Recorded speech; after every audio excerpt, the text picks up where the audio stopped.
Arkadaşlar merhaba. Bugünkü deneyimizde toplam iç yansımadan bahsedeceğiz. Bununla ilgili çalışmalar yapacağız.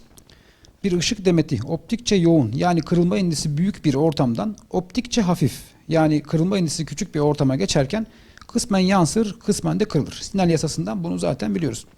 Fakat gelme açısının kritik bir değerinde artık kırılma olmaz ve tamamen yansıma gerçekleşir.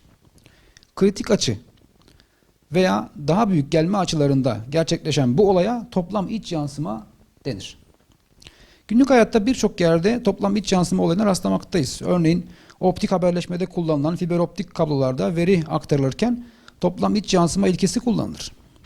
Tıpta mide ve bazı organların izlenmesinde endoskop denen bir cihaz vardır ve tamamen bu cihaz toplam iç yansıma prensibiyle çalışır. Veyahut parmak izi tespiti için kullanılan elektronik okuyucular toplam iç yansıma olayını temel alarak tasarlanmıştır. Şimdi deneye geçmeden önce kısa kuramsal bir bilgi verelim. Şekildeki gibi kırılma indisi büyük bir ortamdan kırılma indisi küçük bir ortama geçen bir ışık demeti düşünelim. Kırılma açısının 90 dereceye karşılık geldiği açıya kritik açı denir ve θc ile gösterilir. Buna göre sinyal yasasından kritik açı şöyle bulunur. Eğer gelme açısı kritik açıdan büyük olursa gelen ışınlar tam yansır ve toplam iç yansıma şeklinde olay gerçekleşir.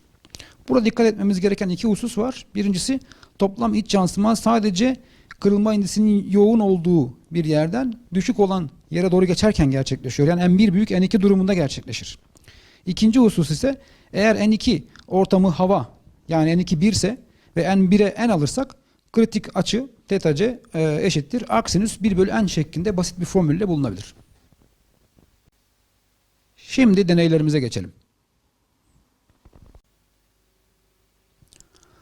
Toplam iç yansıma olayına dair iki deney yapacağız.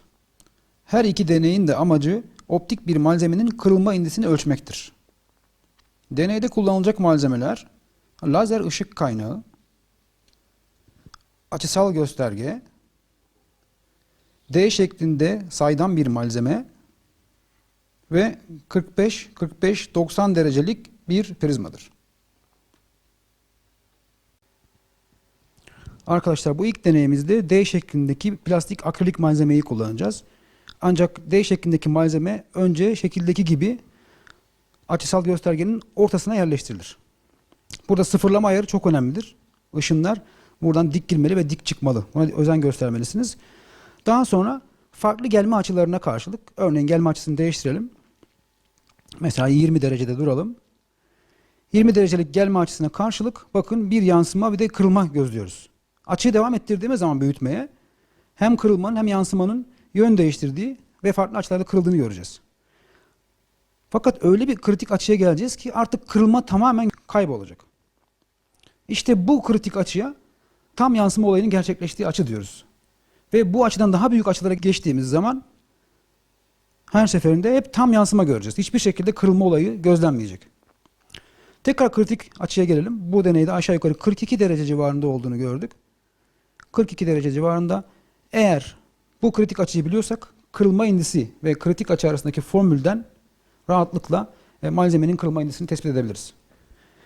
Bu ikinci deneyimizde arkadaşlar gene amacımız toplam iç yansımayı tespit etmek.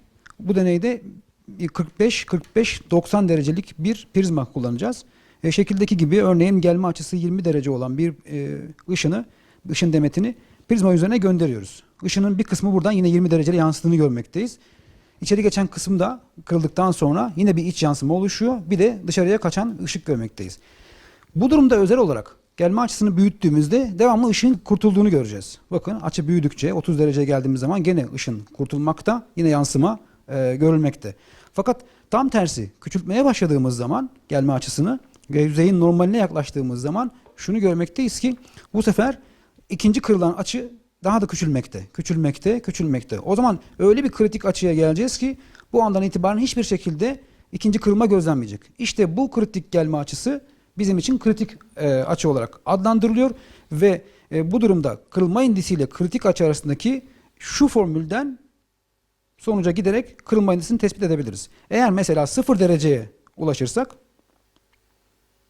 0 derecede tamamen gelme açısı bakın burada 45 ile 45 derecelik yüzeye çarpıp tekrar dik bir şekilde yüzeyi terk ediyor.